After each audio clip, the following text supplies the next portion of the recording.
and gentlemen, it's now 5:30 PM, and a quorum of members is present. So the meeting of the Board of Education of the School District of New Berlin is called to order. Please call the roll. Allison Spindler. Allison Spindler. Amy Crosby. Here. Jeffrey Kurth. Here. Janet Schulz. Here. Mitch Helmer. Here. Ron Seidel. Here. And Renee Connick. Allison Spindler let me know that she is not able to be here this evening. Then I would entertain a motion to recess to closed session. I move to adjourn into closed session pursuant to Section 19.85, 1C, E, and F of the Wisconsin statutes to consider A, the executive session and review of compiled superintendent evaluation, B, the approval of closed session minutes of October 23rd, and C, the employment performance compensation matters pertaining to staff, D, class size target updates, E, discuss and approve third-party administrator TPA change. Second. I have a motion by Mr. Kurth and a second by Ms. Crosby to move to closed session. Please call the roll. Amy Crosby? Yes. Jeffrey Kurth, yes. Janet Schulz? Yes. Ron Seidel? Yes. Mitch Helmer? Yes. Renee Connick? Yes. Then we are moving into closed session and return to open session around 7 o'clock.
It is now 7:11 p.m., and we are returning from closed session into open session. In recognition of the serious and important nature of our efforts here, we will join in the Pledge of Allegiance to the flag. For all those who are able, please rise. I pledge allegiance to the flag of the United States of America and to the republic for which it stands, one nation, under God, indivisible, with liberty and justice for all. And now, for those who wish to prepare for the meeting, we will have a moment of silence.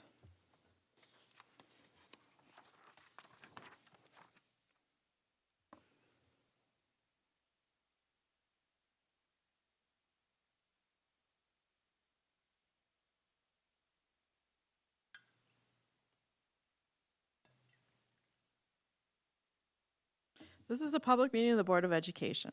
Prior to this meeting, notice was given to the public last Friday by providing the agenda to the city library. The agenda was also posted on the district website.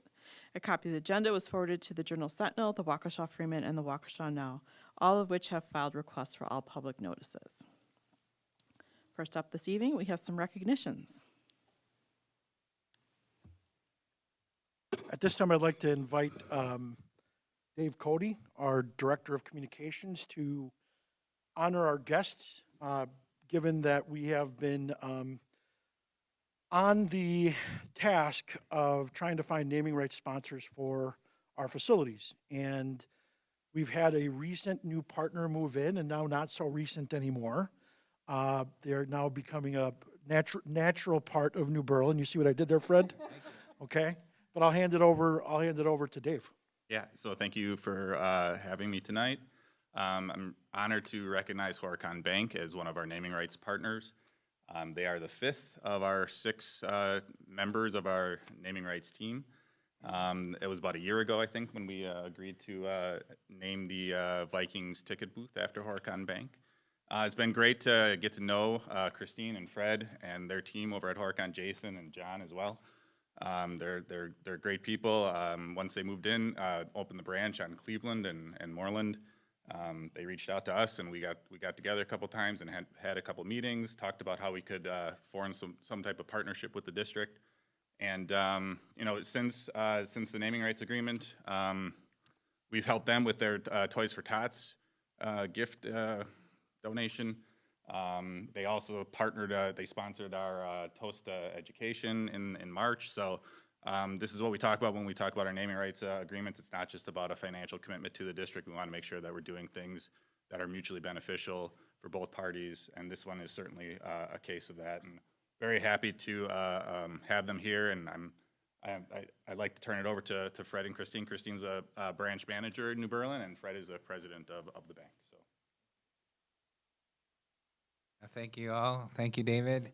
I'm very proud to be a partner of New Berlin School District, and where Christine has been a lifelong New Berliner, and her children attend here as well. But I guess I'm a Vikings fan now, and only in this context, perhaps. But Horicon Bank is really proud to really invest deep into our communities, and we have a track record with education, being a supporter of educational efforts. So really happy to be here in New Berlin and looking forward to the partnership.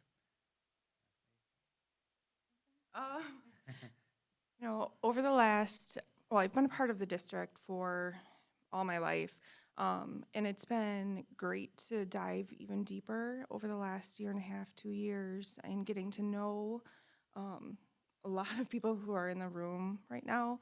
So, you know, I really appreciate you taking us in and us being able to contribute back. So, thank you. Thank you all.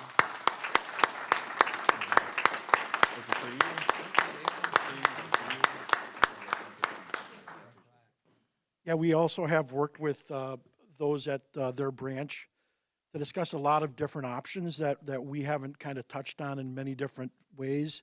Patrick, can you talk about some of the financial things that we've discussed with Horicon Bank for us to consider that while we may not have been able to partner, some of the items that we did talk to them about to see if we could. But again, at the end of the day, it was also just about getting to know each other and how we could possibly mutually support. And then in areas, if you can't, you can't, but at least we explored them. But again, it's been a good ride so far. Go ahead, Patrick. Sure.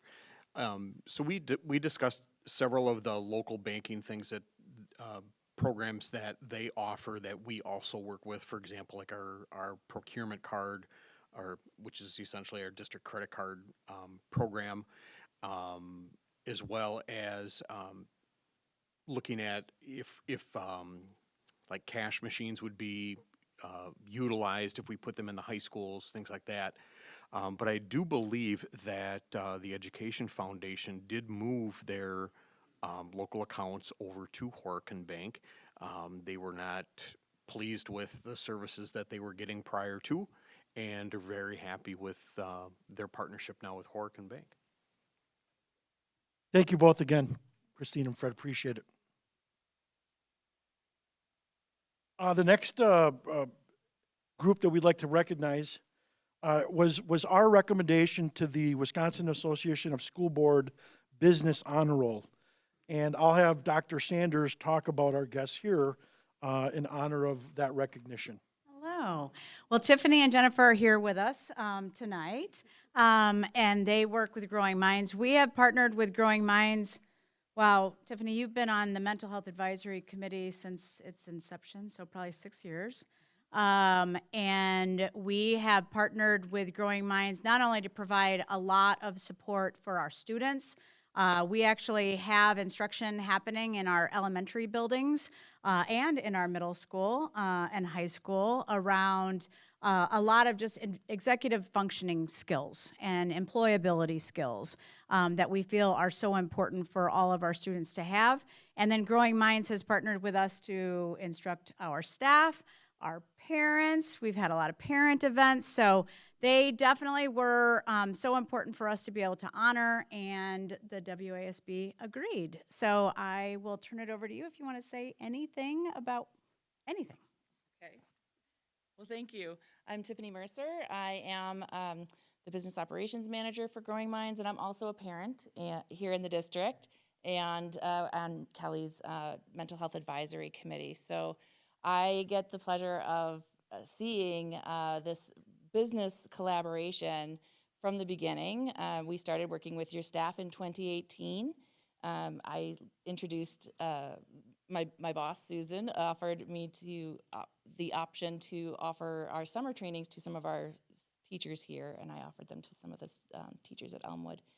Then I got involved with Dr. Sanders' committee and we were able to develop more programs for your district to help bring self-regulation,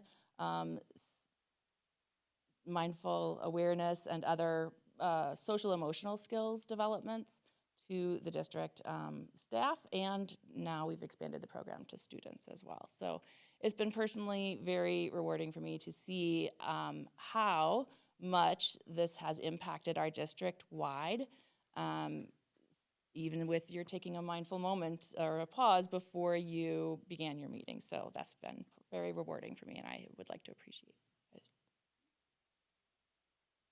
Yeah, thank you. Just thank you so much for recognizing this beautiful partnership. There's so much good that we see when you allow us to come into your buildings.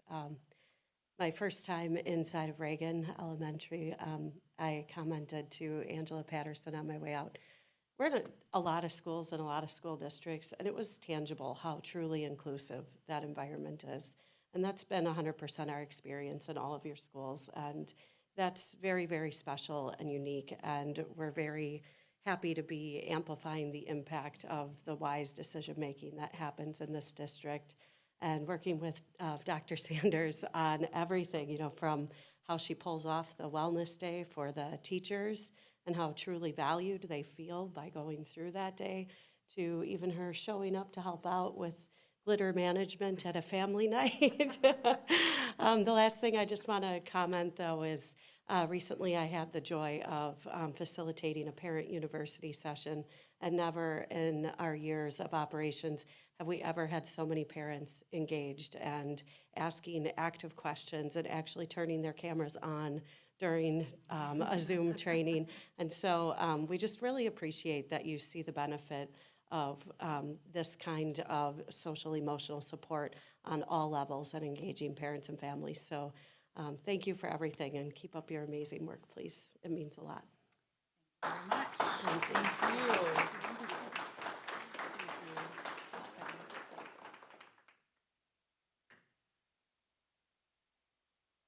Next is privilege of the floor. Do we have any speakers this evening? No.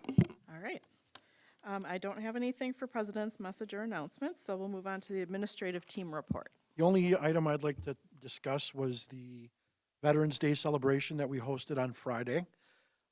It was actually very well done by many of our students that combined, but we held it at New Berlin West this last Friday.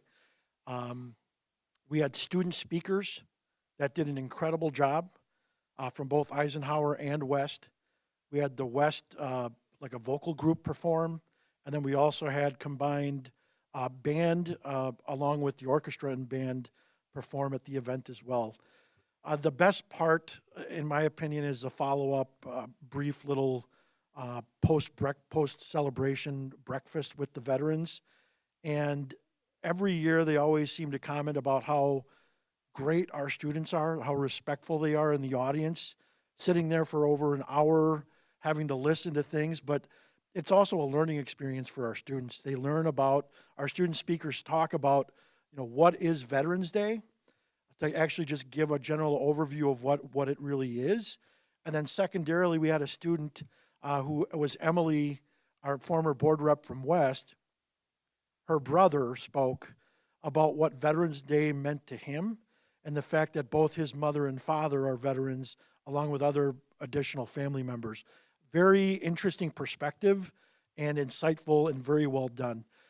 So again, I want to thank everybody that participated, but especially thank our veterans on behalf of the school board, our staff, our students, for their service. So thank you very much. I'll hand it over to Angelina. So quarter 2 has officially started, and students put all their hard work into finishing quarter 1 strong and continuing the semester with a bang. Students in education concepts had the eye-opening session on the world of special education, where they had Mr. Detmer, the special education coordinator for the school district, present his valuable insights of what he experiences firsthand as a special education teacher and share his wisdom onto our future teachers. Our education students also had the opportunity to go to UW-Milwaukee to collaborate with other future teachers from local high schools, where they had breakout sessions to engage in discussions and workshop, as well as expert sessions where they could talk to an education professional and get insight to help their journey to becoming a teacher. Our students in Project Lead the Way, Introduction to Engineering Design, worked tirelessly on designing and creating carnival game projects, where in the end they put their engineering skills to the test and evaluated their work. Some of these games utilized beanbag launch devices and 3-dimensional game boards with target holes. All of our high school choirs had the privilege to go to Carthage College for the Lakeside Choral Festival and work with collegiate professionals, explore Carthage's campus, and witness a performance by Carthage's top choir, where our 3 choirs then took the stage to perform. Not only this, but our orchestra students held a Halloween concert in the PAC, where they weaved together a story that linked all parts of the program in collaboration with the WIO, also known as the Wisconsin Intergenerational Orchestra. Both Spanish and French Honor Society held their annual dual induction ceremony to traditionally welcome the new members to the Honor Society. Last week was National French Week, and En Vogue covered the language hallway in French colors and decorations, as well as having varying activities take place throughout the week for all students to participate in and learn more about Francophone culture. Also, our heritage Spanish students delved into the levels and elements of a traditional Dia de los Muertos ofrenda, where they put their creativity into building a beautiful ofrenda and each adding a personal item to make it meaningful to them. One student who deserves recognition for their accomplishments is senior Renee Sandoval. Renee received the AATF-WI Award, also known as the American Association of Teachers of French Wisconsin Chapter Excellence in French Award.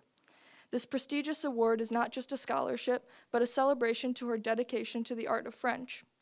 Not only this, but for the second year in a row, Renee Sandoval was selected to perform with the also prestigious WSMA High School State Honors Group in Madison this past weekend, where she took center stage and performed her exceptional music skills on the French horn. And finally, two of our cross-country runners, freshman Emily Zeller and senior Isaac Krasiniak, qualified for state.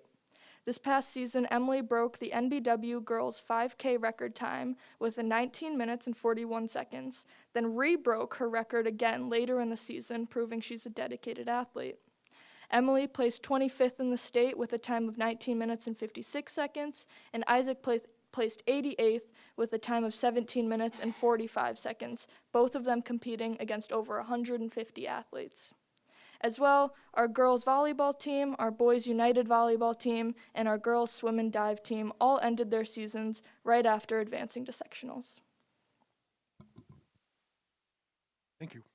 Thanks. Then we have our consent agenda, which includes the notice, the approval of minutes of the board meeting on October 23rd, New Berlin West government trip to Washington, D.C. field trip application, the Albert H. Small Normandy Institute field trip application. Are there any items that should be pulled out for separate consideration? Do I have a motion for the consent agenda? So moved. Second. I have a motion by Mr. Kurth, a second by Mr. Seidel to approve the consent agenda as presented. Any discussion? I have a question about the field trip for Albert H. Small Normandy Institute. It really sounds very interesting. I noticed it only has one student going. Kelly? Michael? Oh, really? I'm just curious about it. This sounds very interesting. Come up to the podium, Michael.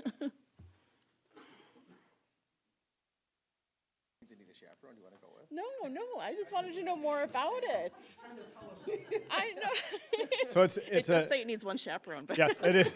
So it's a situation where a teacher and student are a partner Okay. into this learning experience, and then they bring people from multiple states across the country. So you have to get selected to participate. So this is a precursor to that opportunity to be selected. We're asking for approval, and then the application to be selected Oh, will be okay. the next part. Okay, so there's already a student in mind who's There's a applying? student in mind Okay. for this experience. All right, and then it said there was the teacher, and then is there there's a chaperone also going? Oh, it's just the student teacher. Teacher is the chaperone. Okay, all right, just Sure. was interested, thanks. Thank you, Michael.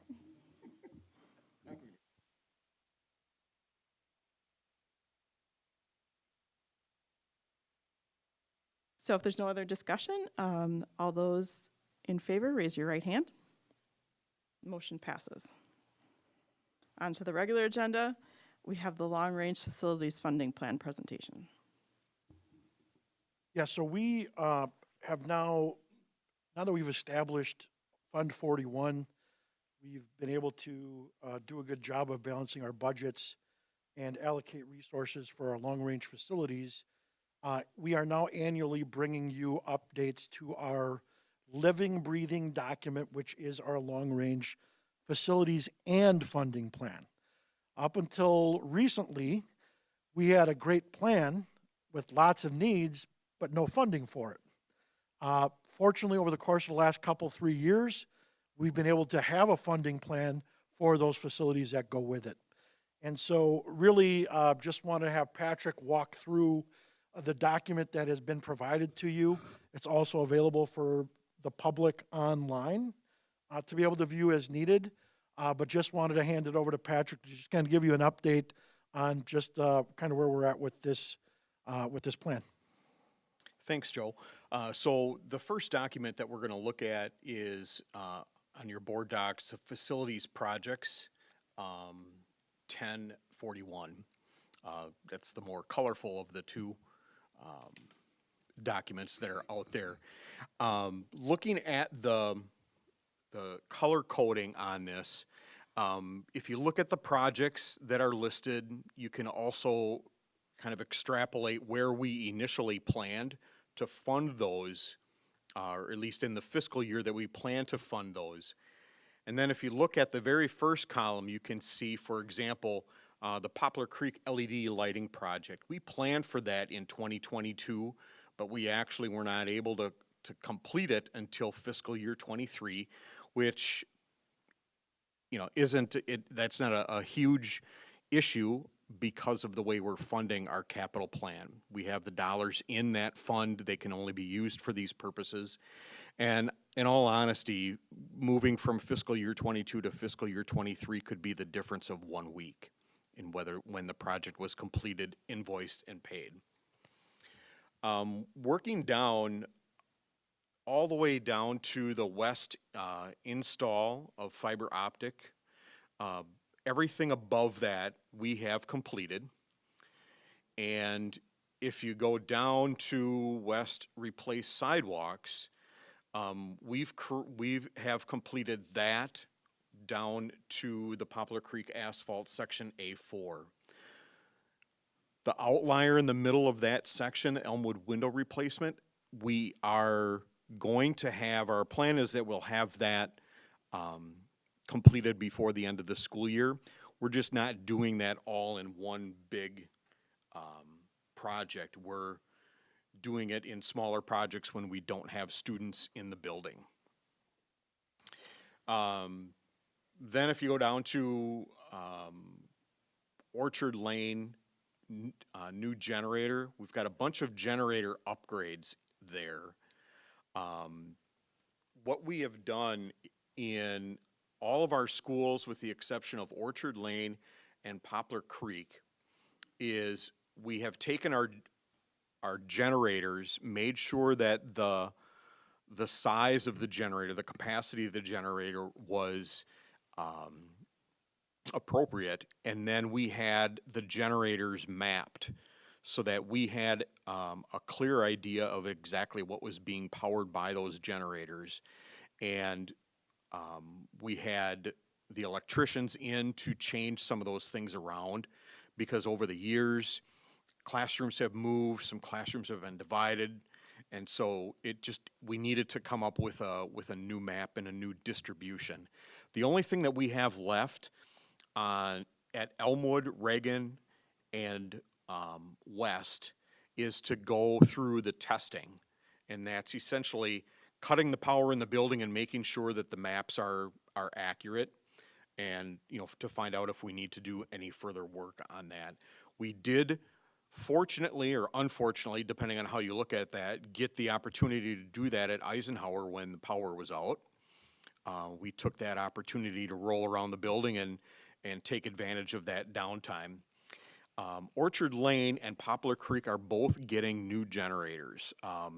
Orchard Lane did not have one, and they're going through and pouring the concrete pad and installing the runs necessary to pull that power in. We still don't have a delivery date on that generator, but we are hoping it will be by the end of the year.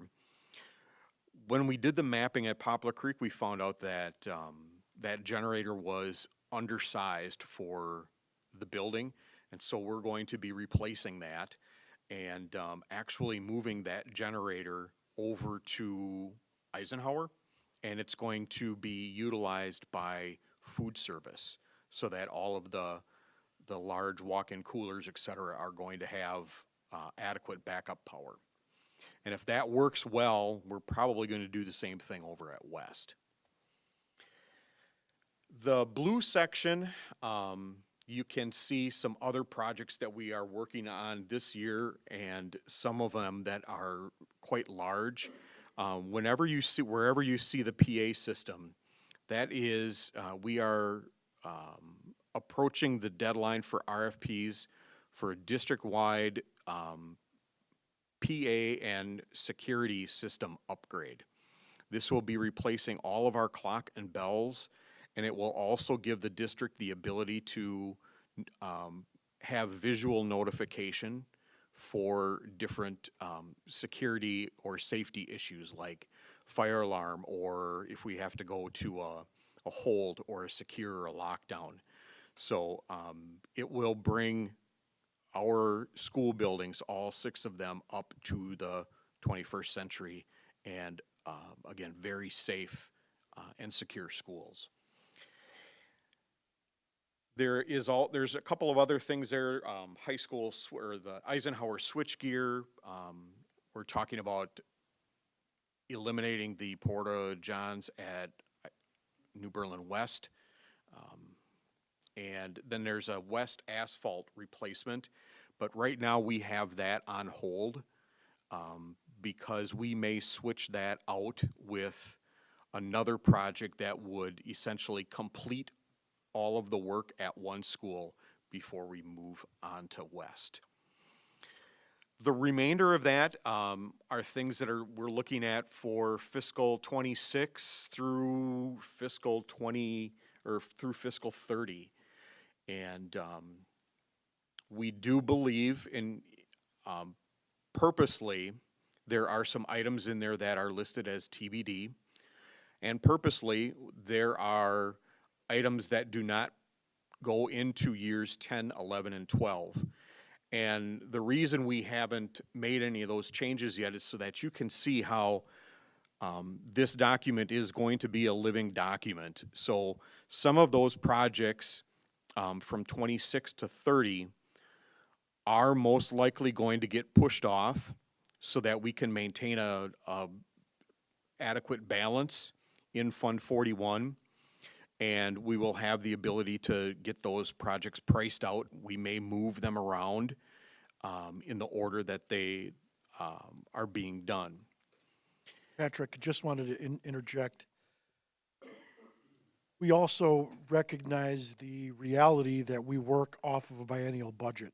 And we are in the first year of that biennial budget, and next year would be the second year. So we are very clear in our projections and our forecasting for the next couple of years. It's when we get beyond that that is very difficult to do, but this is our forecast as it relates to this, our best guess at this point. But for the most part, we feel strongly that this is the way that we will be able to move forward with adjustments as needed, like we've had the last 3 or 4 years. And again, looking at these projects, hopefully you will see that, these projects in a typical, I shouldn't say a typical, but in awful lot of Wisconsin school districts, they're kind of an afterthought. They go through the budget year and they hope that they have some extra budget money, and then they try to get those projects done. Because of the way we are funding these projects, we have the ability to put RFPs out very early. We can work, for example, if it's a roof project or if it's a pavement or sidewalk project, we have the ability to have our consultant sending out RFPs very, very early in the year, which allows us, I believe, to get very good pricing. Once those companies that do that type of work have their summer full, their prices go up as much as doubling or tripling because they have nothing to lose. If they get the job, they're going to make more money, and if they don't get the job, they already have a full summer. So it puts us in a really good position. The other thing that this does is it gives us the ability to plan with the dollars that we have, and it gives us the ability to move things around should there be any emergencies that would potentially arise. And so we're in the third year of this plan, and it has been had a very positive impact, I think, on the district, on Andy Stefanson's ability to plan. And I believe that this has been really good work for the district. I have a question about the RFP for the PA system. Is that a one-time expense or is that an ongoing expense after? I'm sorry, which one? The RFP for the PA system. Is that a one-time expense or is that an ongoing expense? Yeah, the after? RFP really doesn't cost us anything, but the No. I mean, installation of that's probably a 25 to 30 year life expectancy on that. okay, is there a contract associated with the PA system is what I meant? Service, There- yeah. Right. There will be service on that on an annual basis, but again, we have service on Okay. our current PAs, and it's getting harder and harder because there are only a few people that can come in that actually work on stuff that's settled. For example, I believe here at New Berlin Eisenhower, we're still working on the original PA system that was installed when the school was built. But is there actually a subscription service for like the software of it? Yeah. Because it sounds like it's more of a software than what our current today is a physical maintenance, right? Correct. There will be annual software licenses Okay. that will have to be baked into our school maintenance budget. Okay. But You know, again, will right that, now, will it be less or about the same, or are we talking? well, it probably will be a little bit more, but it's also going to be doing quite a bit more. Sure. Okay. And we really don't have a choice as far as moving in this direction, because all of our buildings have old analog systems. They just don't service those anymore. And we feel that this is the right time. If we have to do this and we do it right, we're not going to have to replace this hardware for many, many years. If we do it on the cheap, I don't know how many years we'll get out of it. And quite honestly, when we're talking about the safety of our students and staff, I don't like cheap. Oh, absolutely. My other question, the Ronald Reagan replaced asphalt section A5, is that a very large section? It's 720,000? Yes, it is a pretty large section. Okay. And if the board wants, we can actually show you what all those maps are, that's- the different letters, but yeah, that's a pretty large Okay, section. I didn't recall Ronald Reagan having a very large parking lot, and it just kind of stuck out to me, and it just said one section, so I was just kind of curious. I'll add that to a board update Okay, specifically. thank you, that's it, Yeah. thanks for the update. Any other questions? Janet, the only question I had for you was, did you want the board to approve this annually, or just this type of update? Is this something that you're good with? Again, I wasn't sure, Mitch being facilities, Ron being, on the finance committees, we were bringing it to the full board. So, but again, just wasn't sure if you want us to get this approved, since it's really just a plan. I don't think we need it approved. I think we do want ongoing presentations to keep us updated on Okay. where we're at, unless there's any other comments. Okay, so it sounds like we're all polling, agreed. It's also a moving document. Things are Yeah. shifting and turning, so. Sounds good, thank you. Okay. The other document that's in your board books is a document that was requested by some members of the public a few years ago. And that is just a listing of the larger projects that have been completed in the district since 2018. If there is no objection after the meeting tonight, I will ask Dave Cody to post that document on our website under the Facilities tab. Actually, I was going to ask if this was posted publicly, so I'm in favor of that posting. Yep, we just made a note to make sure that after we presented this to the board, that we updated the documents online. Okay.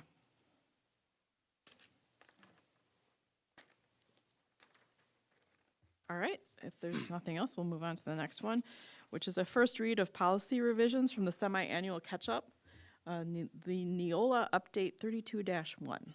So because the law and regulations are ever changing, the School District of New Berlin Policy Manual should be updated on a regular basis to remain legally compliant.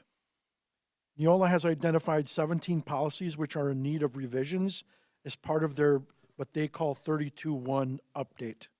Attached to the board packet was the overview of the policy revisions which are up for approval, along with the individual policies with markups indicating recommended revisions.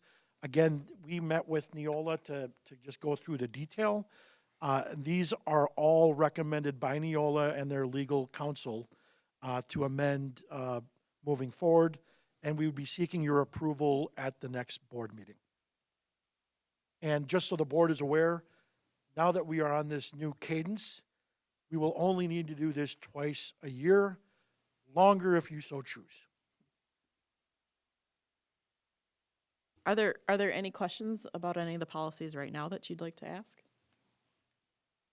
Well, then, if not, please send an email to Mr. Garza if you have any questions about these prior to the next meeting. I did find it's pretty easy to understand since the changes are highlighted in each of the policies. So it's been fairly easy to follow through on those. Then we have our action items discussed in closed session. I have some motions, please. I move to approve the review compiled superintendent evaluation as presented. Second. I have a motion by Mr. Kurth and a second by Mr. Seidel to approve the superintendent evaluation. All those in favor, please raise your right hand. Motion passes. I move to approve the third-party administrator as presented. I have a motion by Ms. Koenig. You don't do very many motions, so I don't say your name. And who was the second? I'm sorry. Oh, is it seconded by Mr. Helmer, sitting right next to me, to approve the new third-party administrator. All those in favor of your right hand. All of those in favor, raise your right hand. Motion passes. We have one more, or is there two more? Two more. Okay. I move to approve the employment, performance, and compensation matters pertaining to staff as presented. Second. I have a motion by Mr. Kurth and a second by Mr. Seidel to approve the employment services report. All those in favor, raise your right hand. Motion passes. And one more. I move to approve the class size targets update as presented. Second. I have a motion by Mr. Kurth and second by Mr. Helmer to approve the class size presentation. All those in favor, please raise your right hand. Motion passes. All right. Then we have our future meetings and dates. And board meetings are generally held the second and fourth Mondays beginning at 7:00 p.m. in Conference Room E at District Office unless noted otherwise. Our next meeting is November 27th, and then we have only one meeting in December, which is December 11th. Other important events and dates is November 22nd is a staff in-service, there is no school, and then November 23rd and 24th is the Thanksgiving holiday, and there's no school on those days. Do I have a motion to adjourn? So moved. I have a motion by Mr. Kurth and a second by Mr. Helmer to adjourn. All those in favor, raise your right hand. Motion passes. This meeting is adjourned.